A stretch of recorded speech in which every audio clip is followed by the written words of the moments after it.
What is going on, beautiful people, and welcome to the only place in the universe that supplies you fuel for your dreams, goals, and entrepreneur ambitions for the free reality TV, people. And we are back with episode 4 of It's D and You with the Instagram takeover, people, YouTube takeover, people. You already know what time it is, where we're providing all the answers to your questions in regards to real estate, entrepreneurship, my life, whatever you guys have asked me. And I feel like I've continued to say, all these questions that you guys have asked me offline and bringing it onto this platform and sharing it with the people, I feel like it is so much better. It educates so many other people, and you know, we can kind of have a nice little banter together, you know what I mean? So without further ado, let's get into it with the questions that you guys asked me last week, okay?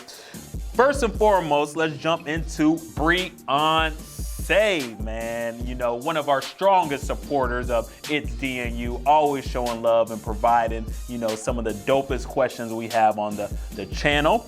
Her question is, what's the craziest real estate myth you've seen on social media, right? So in regards to the craziest myths I've seen on social media, I don't know if it's my algorithms. I don't really see those kind of promotions or anything like that, real estate related, believe it or not. What I do see, I would say is kind of not a crazy myth per se, but misleading. Misleading is some of the stuff that I have seen, right? I've seen some posts, hey, you know, make 6 figures in less than 3 months with real estate. That is possible, people, yes. But it's kind of misleading as to the how you make that happen. Not everybody can do that. Not everybody will do that. Seminars, I'll see, you know, a free seminar teach you how to, you know, invest in real estate, right? You're not gonna learn that in a 3-hour, 2-hour seminar, however long it is. It's kind of a tell you just enough for you to then sign up for the paid promotion, right?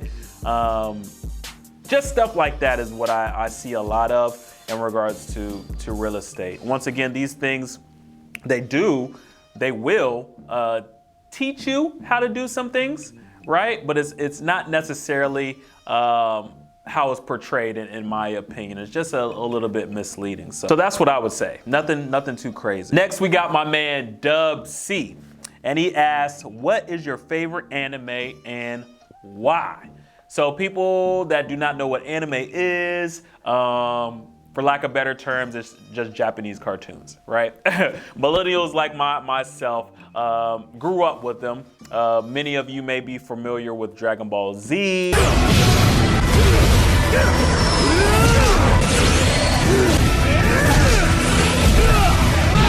That's an anime. Actually, Pokemon's an anime.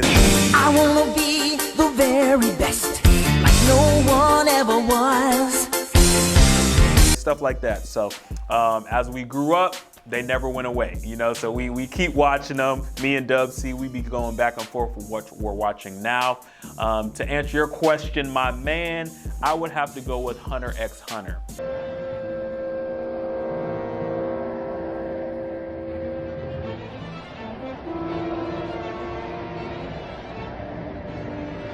Cool. And the reason why is I just love the story. It's kind of a slow burn in the beginning, but how it develops, how the characters develop.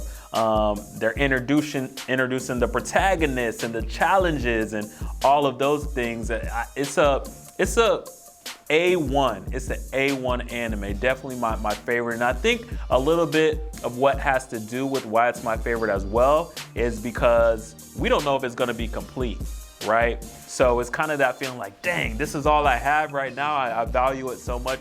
It's a really good anime. So once again, Hunter x Hunter, my favorite anime. For everybody that, you know, is into anime, I definitely encourage y'all to check that one out. You will not be disappointed. And then we're gonna go with our final question. Another huge supporter of the It's D and You family, Hugh Hefner. And his question is, what was your lowest point in starting up and what did you turn to get through it? Right? You guys are gonna hate my answer. I'm sorry. You guys are gonna hate my answer. There has not been a lowest point for me. And it's just who I am, right? It's something in my brain with, tragedy that happens to me or a huge challenge or something like that. It never registers to me as a low point, right? It always registers to me as a purpose, as a reason to better Diante. So it's something sick in my mind that it's always just an opportunity within what's going on that, how it processes in my brain. So it's kind of a tough question for me to answer, to be real with you. I would say some of the points in this, entrepreneur journey for me that have been tough and weird and challenging and did bring down my energy. I would say one definitely, here's one. I had about 2 mentors when I first started this thing, right? Taught me so much in regards to the real estate game. So grateful for it. But one of those relationships got really weird for me on my part. Just, conversation got really weird, terms that we just used to use back and forth with each other, offenses was being taken and, shade being thrown at myself. And I'm like, where is this coming from, right? That's just weird for me because I'm a person, I don't deal with no drama. I don't deal with no negativity. I don't deal with no passive aggressiveness. I don't deal with that, right? So to get that from someone that has helped you in the industry and helped you learn the game and you've made money with, right? It was really weird. And on top of that, it was an ego check, right? Because some of the stuff I wanted to hit the text back like da da da da da da, right? But it really shaped me and molded me into, hey, you don't have to respond. Just keep it moving until, it's time to completely separate. So that was a really challenging time because once again, as a person that, you felt that was bringing you up and wanted the best for you and towards the end just got really weird and just, animosity. You just felt it was there and it was just a weird situation, almost blindsided. So that was tough to get over because you're just wrestling with the fact that you thought this person, you thought this person knew you, right?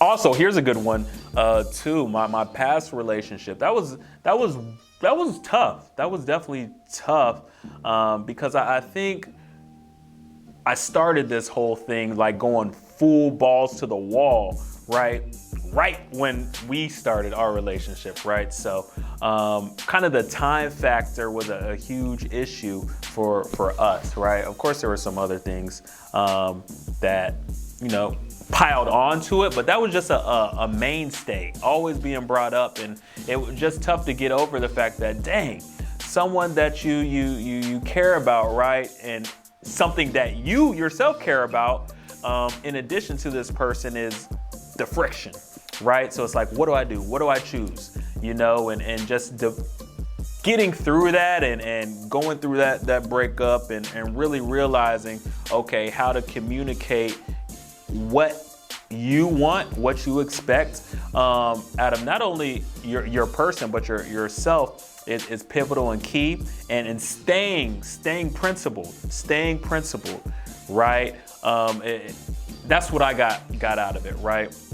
Definitely egos involved and checking that ego, right? But also keeping your ego as well. It's a fine line, what I realized going through that situation, right? And that's how I just got through it, just reflecting on, hey, this is where I messed up. Hey, this is where I should have stayed true. And since I didn't stay true, right? And, just wanted to make things what they were, make them better, right? That ended up making them worse, right? So just reflection on these situations is how I have gotten through it. So now moving forward with whenever that new lady comes into the life, it's just that expectation already being set. And once again, staying with those principles, regardless of if that bothers you or not, because if it does, we don't need to be together, right? So those are some challenging times, right? It wasn't low, but definitely challenging, definitely brought energy down, but I'm better for it, for sure. So I appreciate you guys tuning in as always.